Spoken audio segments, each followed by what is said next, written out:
Conflitos empresariais, societários, é uma das causas mais evidentes da alta taxa de mortalidade das empresas aqui no Brasil.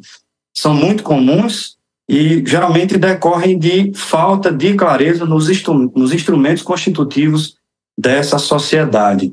A falta de clareza em relação às atribuições de cada sócio, em relação à permanência desse sócio e em relação à distribuição de lucros, muitas vezes, isso é causa de conflitos que promovem cerca de 75% das dissoluções societárias de forma judicial. Isso pode chegar ao ponto de quebrar a sua empresa, de levar à falência a sua empresa, porque um conflito mal resolvido, ele vai produzir uma série de problemas aí, problemas de divergências estratégicas, entre aspas. Mas existem mecanismos que podem ajudar a evitar esse tipo de conflito aí no dia a dia dessa empresa e desses empresários, né? Um dos mecanismos mais conhecidos é o chamado acordo de sócios ou acordo de acionistas, a depender da forma dessa empresa, se ela é uma sociedade anônima ou se ela é uma sociedade limitada. Então, Priscila, veja bem, por que é interessante você que é empresário, que vai realizar um investimento para construir um negócio, construir uma operação, por que é interessante você pensar em adotar um acordo de sócios? Bom, primeira razão é que o contrato social, que é aquele ato constitutivo, né, da empresa, que vai ser registrado lá na junta comercial e é o que a condição precedente ali para você fazer a inscrição do seu CNPJ. Ele é um documento público. Qualquer pessoa tem acesso. A escrituração desse contrato social é um documento público. Então, não é interessante para esse empresário que ele tenha todos os pontos ali que regulam as circunstâncias e o funcionamento do seu negócio de forma pública, por questões estratégicas, né? O contrato social da empresa, ele regula muitas vezes ali o capital social, como é que esse capital social vai ser integralizado e não deve regular questões estratégicas. Então, porque é um documento público e você não quer que todo mundo tenha acesso. Então, uma das razões bem importantes para você pensar em fazer um acordo de sócio é exatamente o fato de você ter uma privacidade maior da tua operação, uma vez que o acordo de acionistas ou acordo de sócio, ele é arquivado na sede da empresa. Ele tem vinculação legal jurídica, tem valor jurídico, porém ele não é um documento público. Então, veja bem, uma das cláusulas mais importantes que você pode pensar em ter no seu acordo de sócios é exatamente uma cláusula que a gente chama de lock-up, que é uma cláusula que vai obrigar o sócio da empresa a permanecer nessa empresa por um determinado período de tempo. Porque muitas vezes, Priscila, José Neto, você vai criar uma empresa com alguém que já tem renome no mercado. Então, isso pode ser considerado como um dos ativos dessa empresa, né? Quando você já é referência no mercado, e isso também pode ser mensurado. E você quer que esse sócio ele permaneça nessa sociedade por um determinado período de tempo, até que você faça a consolidação dessa operação no mercado. Então, essa é uma primeira cláusula, que é diferente de quando a gente faz o acordo de vesting, por exemplo, né, que você promove um determinado funcionário. É diferente um pouco, né? Basicamente é o contrário.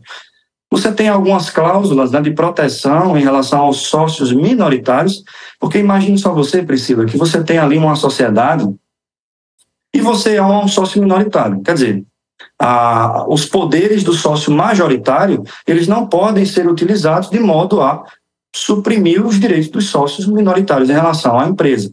Então, uma das cláusulas mais importantes também que nós trazemos nesse acordo de sócio são as chamadas drag e tag along, né, que vai obrigar, a depender do caso, quando o sócio majoritário decide vender a sua participação nessa empresa, ela obriga também esse acionista majoritário a vender junto a participação do sócio minoritário. E vice-versa, né, e vice-versa.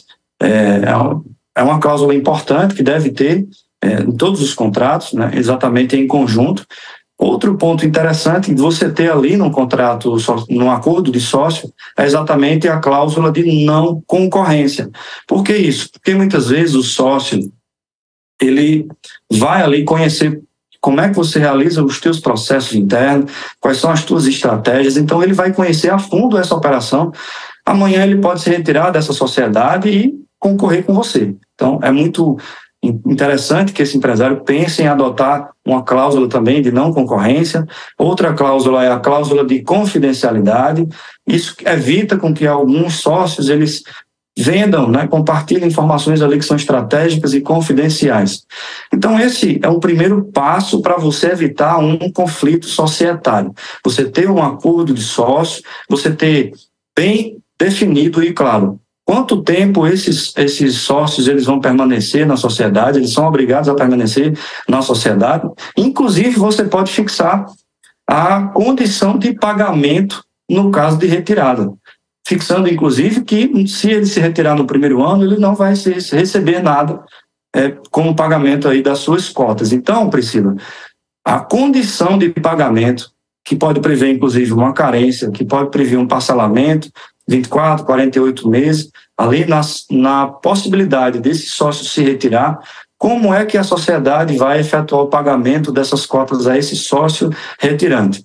Isso evita com que você busque, né, a via judicial, que todos sabem, pela sobrecarga de trabalho do judiciário, a morosidade. Então você tem ali uma operação. Imagine só você que você tem uma discussão, por exemplo, ali como uma apuração de haveres no âmbito judicial, onde a justiça vai determinar que seja feita ali uma perícia para apurar os haveres desse sócio. Então isso você deve evitar a todo custo. Priscila, eu conheço situação onde os empresários investem milhões de reais ali para montar uma operação e não são protegidas ali com acordo de sócio. Isso é inaceitável nos dias de hoje. Você deve buscar um profissional para te ajudar nesse processo, celebrar um bom acordo de sócio com todas essas proteções.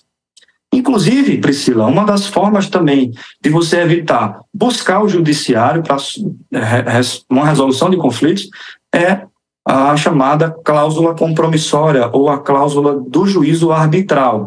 Você vai tirar a competência do judiciário para regular, processar uma determinada discussão ali e vai criar ali um juízo arbitral. Mas serão nomeados ali 3 árbitros, geralmente isso ocorre com as câmaras de comércio, né? A empresa de um lado, um sócio indica um árbitro, a parte adversa indica outro árbitro e vai ter um que é independente entre as partes. É um processo legal, admitido, vai fazer com que você saia da competência do judiciário. Nós sabemos que muitas varas, principalmente no interior, elas são varas mistas, não é uma vara especializada. Então, você, com essa adoção desse mecanismo, você foge do judiciário para regular alguma situação em relação a essa dissolução da sociedade, esses conflitos. Então, é muito interessante você pensar em adotar esse tipo de mecanismo para que você tenha uma segurança maior do teu investimento que está ali realizado em determinadas operações. Se você quiser saber mais, você pode entrar em contato conosco através das redes sociais. Estamos no Instagram, @GilSantosAdvogado. Também temos o nosso site www.gssadv.com, onde você vai entrar em contato conosco e conseguir diversas informações importantes. Priscila, eu gostaria de aproveitar essa oportunidade para reforçar o pedido de oração em favor da recuperação do jovem Tiago Rodrigues, arquiteto, vítima de um acidente no último dia 7 agora, e encontra-se nesse momento internado no Hospital do Trauma em Campina Grande, já passou por uma cirurgia, mas ainda encontra-se sob ventilação mecânica e necessitando muito dessa corrente de oração. Então, a você que está nos acompanhando, está nos assistindo, pare um pouquinho o que você está fazendo e reflita um pouco, peça a Deus pela recuperação rápida do nosso jovem Tiago Rodrigues.